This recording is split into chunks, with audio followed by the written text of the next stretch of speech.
Now man, that bottle's my kryptonite. Brings a man still down to his. My name is Marty Martin. Welcome to the No Bullshit Show.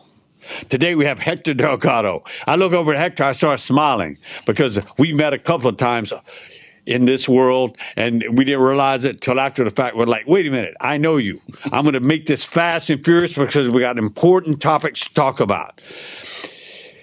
A few years ago, there were some knuckleheads in my neighborhood in Delray Beach, Florida. Now, I'm not going to give away a lot of details because they're all in jail now, and I don't, actually bring it. I don't give a shit. So the bottom line is they had this house, and it was off pattern. I kept seeing different cars come up. I saw a boat out back. It would leave at night, and I'm thinking, I'm not stupid. These idiots, they're going to be running dope and women and human trafficking across the street from me. They picked the wrong neighborhood. So I contacted our local law enforcement and federal law enforcement, and they sent these distinguished gentlemen to come out and knock on my door and talk to me about what I'd seen. And to my right is the distinguished gentleman, federal law enforcement officer at the time, who came over, and I said, there's some knuckleheads across the street. I'm sure. I watch the straight craft. They go up the street. They make their phone calls, blah, blah, blah. They have terrible straight craft. They think no one's watching. I'm watching. That's right. And it's a shit show. Sure enough, so Hector comes in my office. He sees my war room. There's sealed paddles, some SF stuff everywhere. And then Hector looks at me and goes, I know you. I know you. And so that was actually, we ran into each other when he was with the SEALs in Iraq and et cetera, because I was relatively senior going in and out and about. We ran into each other then. Obviously, we lost contact, did have that personal relationship, but now we are reunited. So anyway, Hector, welcome to have you. It's awesome being here. Great to see you. And I tell that story all the time. And those guys are still in jail, so all good. I'll let them out. I got your back. You know that. I got your back. Give them my address. I got something for them. I got you. I got you, brother. No, anyway, it's great having you today. And obviously, you're from. I'm not going to make fun of you too much. I do make fun of him a little bit when the SEALs have a tendency to too many donuts. And every now and then I say, I got to check your donut intake. I got my sunglasses. I know SEALs right now sleep, eat, and lift. Is that what it stands for? Is that what you're telling us? No, it's great to be here. And, I'm kind of a unicorn with that SEAL background and federal law enforcement, serving both 29 years, both in active and reserve components. And when not serving as a SEAL, serving for, as a special agent with Homeland Security. So, a lot of interesting stories. I'm both with both organizations, and but I'm here and I'm retired, and now I'm doing something. Now I'm giving back, and we'll go in that. We also worked with Hector on the SEAL Museum. It's great up in Fort Pierce. SEAL Museum, SEAL UDT Museum. It's a great place to visit your family and show a lot of respect and give to the SEAL Foundation up there. And we work together on that as well. But more importantly, we've talked about the fun stuff. And it's fun, not fun, but service. It's the boys stuff. It's what we do. We go out, we shoot, we chase bad guys. We lose some of our brothers, and we come back and we try to get on with life. What Hector's doing, I'm going to let him go into more details these days, is what happens when you come back. All right. And many of our young men and women, they come back, and it's not just one particular organization, not just SEALs, it's not just SF, it's across the board, including CIA, all come back when they're in those war zones. Human nature mostly is not designed to see that sort of trauma over and over again. And we forget, we were at war for over 20-something years, okay?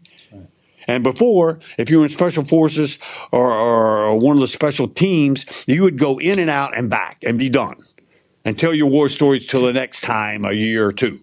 But our warriors were in and out again and again and again and again and again. And that is a lot of trauma exposure. And human nature, it's got to take its toll somewhere. A lot of times it's on the families. A lot of times it's on the soldiers and the sailors themselves. But I'll let and Hector is working a lot to help. Now that they're back, what do we do? Yeah. Well, we have, when I say we, I'm speaking in general with SOF and with others, but mainly SOF. You've got these guys, they're doing God's work overseas, 20 plus years in the GWOT, Global War on Terrorism. And now we're sort of in a dwell. And here they come. They are coming back. And they want to be a father. They want to be a husband. But marriages are in disrepair. Kids don't even know who they are. And, and then not only that, with the family troubles and challenges, you've got this behavior. You've got stellar soldiers, SEALs, airmen that are starting to behave differently. Why is that?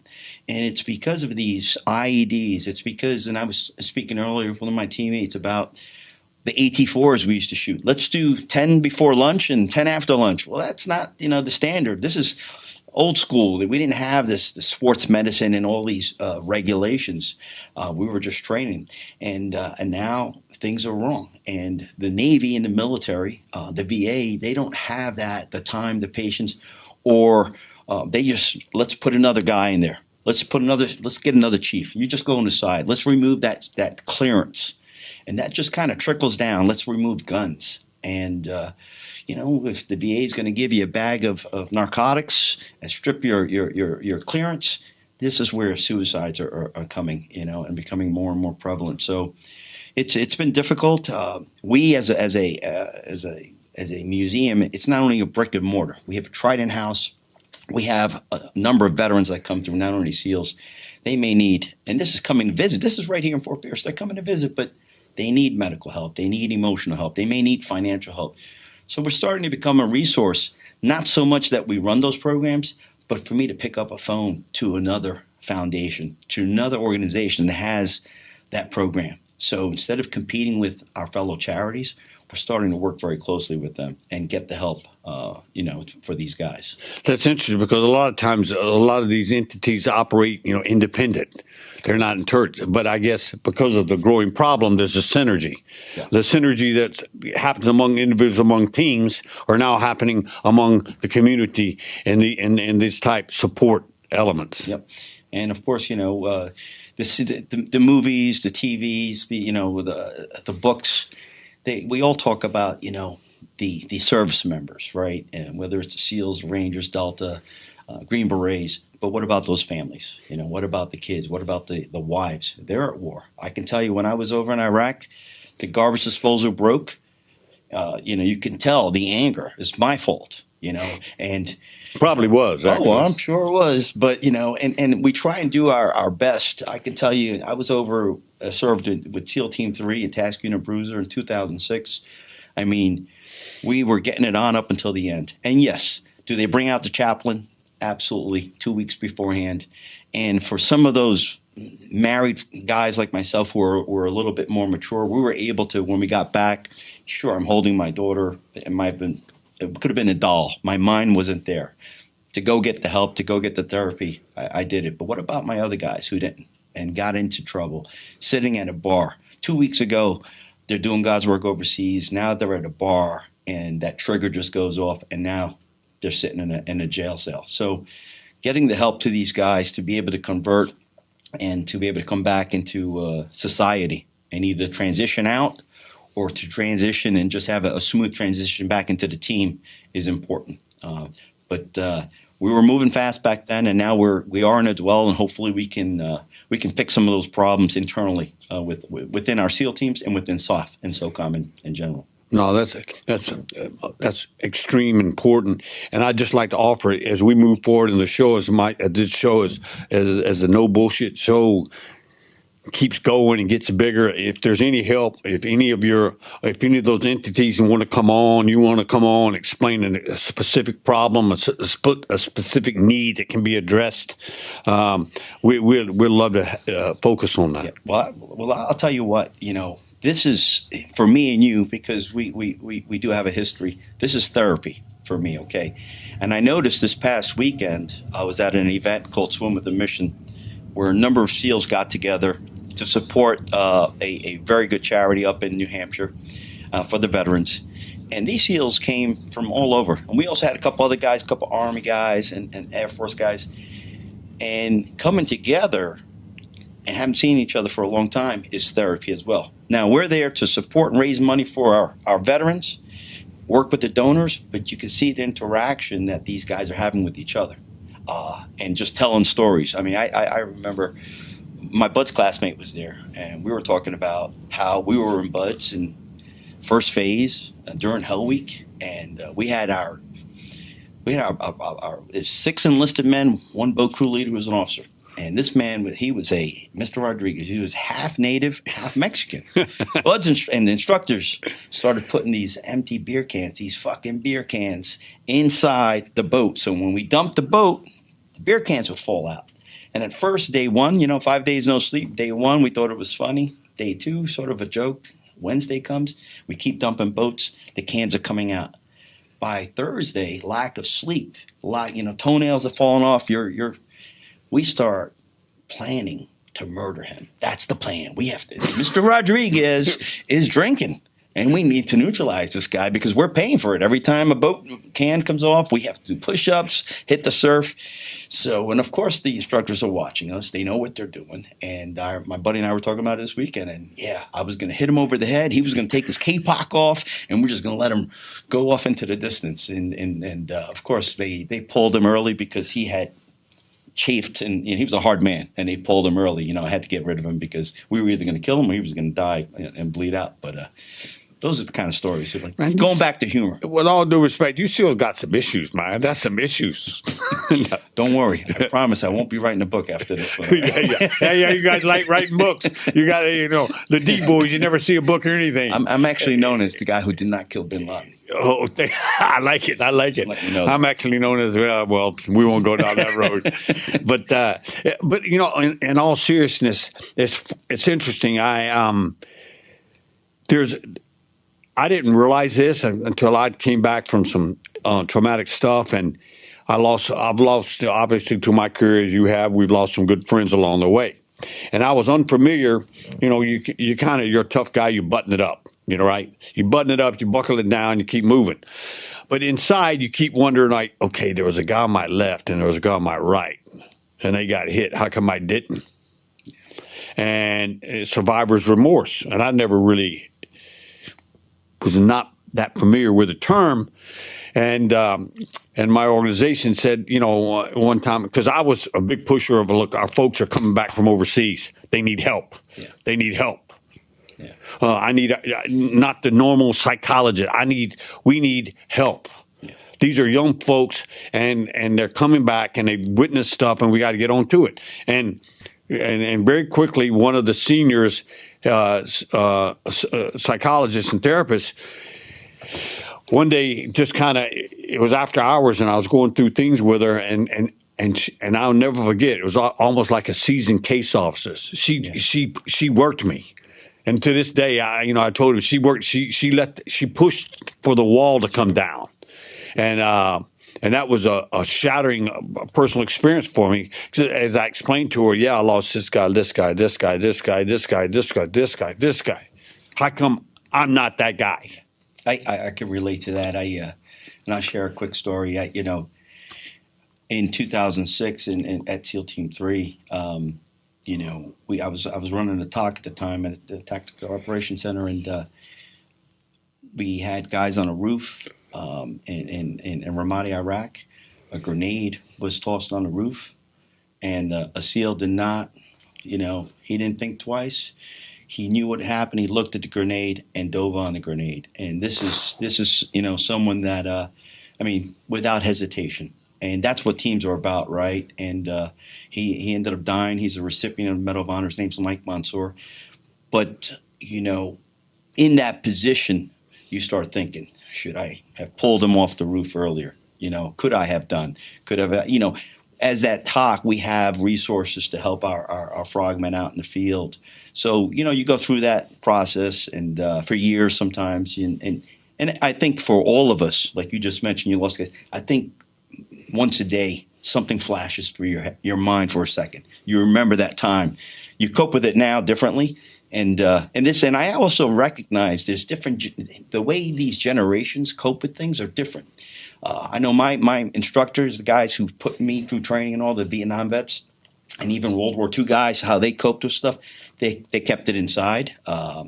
And even my generation, we just weathered through. But I see a difference with this younger generation. And I'm not saying they're softer. I just think that they're softer. Okay, they are softer, but they need to cope with it a certain way. And if we can provide them the resources to save those families, then I support it. But it's just something we're going to have to deal with and take it one day at a time. Well, thank God, right now we're at a breather. We're not at war. We're not at war, and we have a time to try to heal the ones who went to war for us. Right. As we all know, the president he places a big emphasis on take care of our vets. But you and I both know the politicians say take care of our vets up here, but it's for organizations like yours and Havens Farm, yes, and others that focus on the mission, getting it done. That's in one way or the other. Yeah, I think.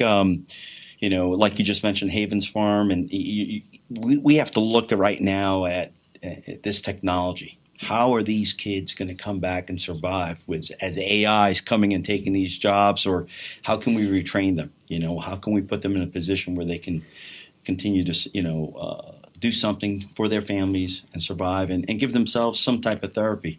So this is what we're doing at the museum. We run a number of programs up there besides the legacy of the Navy SEAL, the Frogman. We have a Trident House where families that are in disrepair, we can fly them down. I remember when you opened that up. Yeah, because you spoke at one of our events. And now that house, we're able to put people there on a weekly basis, get these families to reconnect. It's a house of respite. And then you've got the memorial, which is the only Navy SEAL memorial in the world that sits right behind the museum. So they can come down with no agendas, and they can see their father or their son on the wall. And then, of course, you take a tour throughout the museum. So that is the museum in Fort Pierce. We have another museum in San Diego. I was about to ask you, didn't you open that up? It's opening on October 4th. All right. And we're giving the West Coast Frogs and the SEALs over there an opportunity to have their own museum. It's going to be one museum, 2 locations, but it's right there downtown San Diego.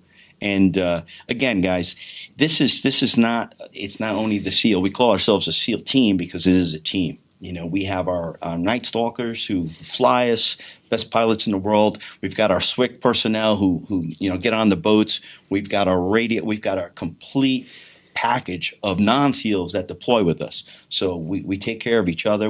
They're our family, and it is a true SEAL team.